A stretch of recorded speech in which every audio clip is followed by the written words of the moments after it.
E a tentativa do presidente Jair Bolsonaro de adiar o julgamento da ação que pede a cassação da chapa que o elegeu deve ser ignorada no Tribunal Superior Eleitoral. Essa informação foi trazida pelo nosso analista Caio Junqueira, mas quem vai chegar com as informações é Kenzo Matida. Oi, Kenzo, boa noite para você, bem-vindo. Olá, Evandro. Boa noite a você e a todos. Evandro, o presidente pediu que o empresário Otávio Facuri seja ouvido e que a jornalista Patrícia Campos Mello apresente documentos a respeito da ação que acusa a chapa Bolsonaro-Mourão de disparos em massa no WhatsApp nas eleições de 2018. Se os pedidos fossem atendidos, o julgamento, que deve ser marcado nos próximos dias, seria adiado para que as diligências fossem cumpridas. Além disso, haveria também um novo corregedor no caso. Isso por quê? Porque o ministro Luiz Felipe Salomão deixa o posto no próximo dia, agora 29. Quem assume no seu lugar é Mauro Campbell. No entanto, a CNN apurou o seguinte, que os pedidos do presidente Jair Bolsonaro deverão ser analisados como uma preliminar no dia do julgamento e que o relatório do ministro Luiz Felipe Salomão já foi, inclusive, liberado para o julgamento. O presidente do TSE, Luiz Roberto Barroso, tem dito a aliados não querer passar o caso para mais um relator. Salomão é o terceiro relator a cuidar desse caso na corte. Evandro. Muito obrigado, Kenzo Matida. Vou chamar os nossos analistas, Yuri Pita e Thaís Arbex. Yuri, na história a gente nunca viu a cassação de uma chapa presidencial, né? Já vimos para prefeitos, mais difícil ainda para governadores, né? Muito difícil isso acontecer, para a presidência, então, nunca aconteceu. É considerado uma medida extrema? E outra coisa, não levaria muito tempo para ser analisada numa chapa que já está no seu terceiro ano de mandato? Pois é, tem todas essas complicações, Evandro. De fato, as cassações que a gente viu de mandatos de presidentes foram feitas pelo próprio Congresso em processos de impeachment, nunca por questões eleitorais.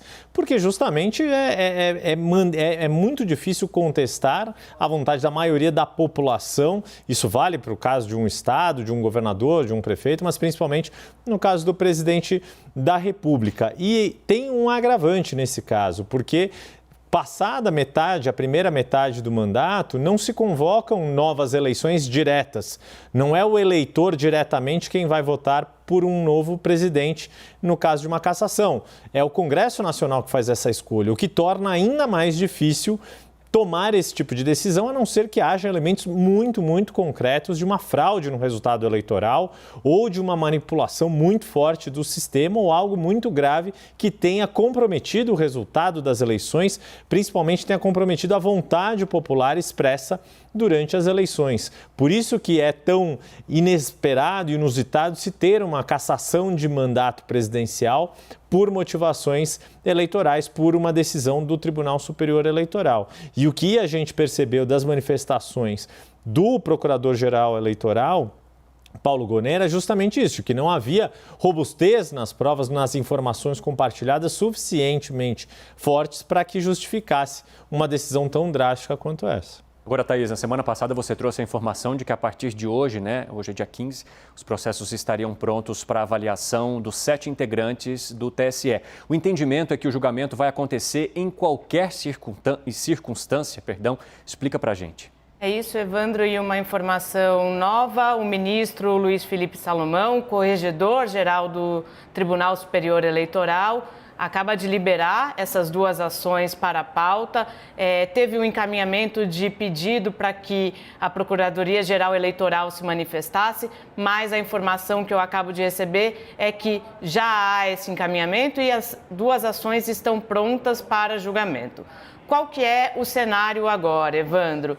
É o seguinte, há uma avaliação ali no Tribunal Superior Eleitoral, no TSE, de que essas ações precisam ser julgadas sim, que elas não podem simplesmente ficar na gaveta. Elas, independentemente de qual resultado venha a acontecer, Evandro, a gente sabe que uma cassação de uma chapa presidencial é algo bastante fora da curva, mas há uma avaliação de que essas ações precisam passar pelo crivo do plenário do TSE, que os 7 ministros da Corte precisam fazer essa avaliação.